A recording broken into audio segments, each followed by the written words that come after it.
Hi there, Nicole Brule-Walker. So today what I wanted to cover was breath work, and it is one of the most important ways that you can help look after yourself very simply and build a routine that will support you for life.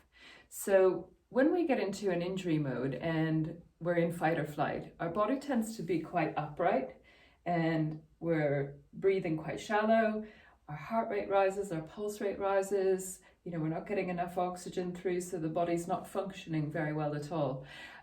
We need to get back down into that rest and digest, and so that we can really get the body under control again, and that the tension in the muscles start to release. And so when you're in pain and you're getting that extra compression from the tension in the muscles, it adds to the problem.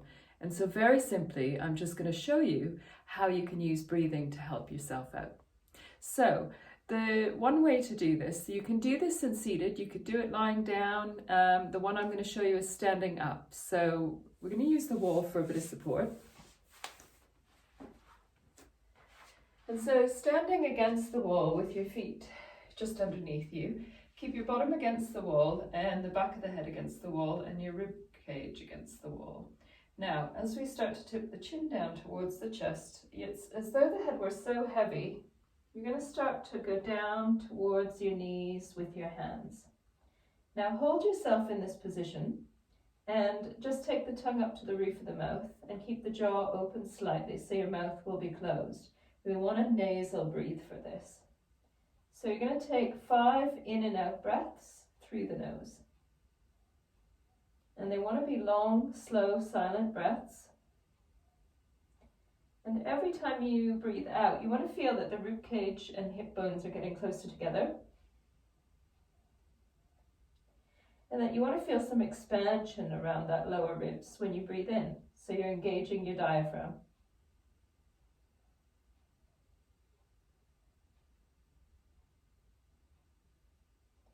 Now just remember the breaths need to be long, slow, silent.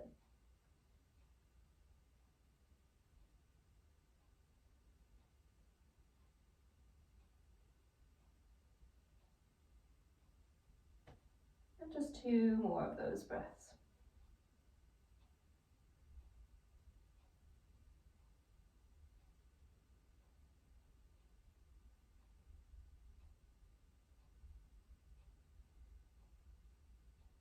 And use the wall to start to line yourself back up again.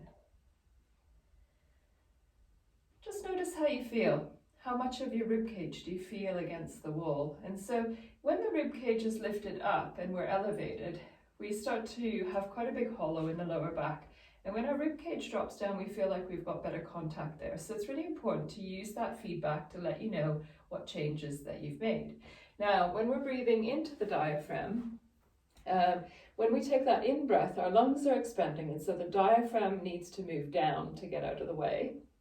And when we breathe out, it lifts back up again.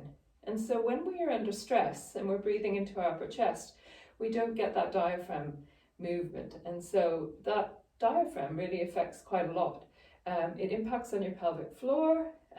When you're getting into that rest and digest state, you're bringing down your blood pressure and your pulse rate, and you're getting rid of that excess muscle tension in the body and starting to get into a full sort of relaxation mode. And so when you've got pain, this is one of the best things that you can do.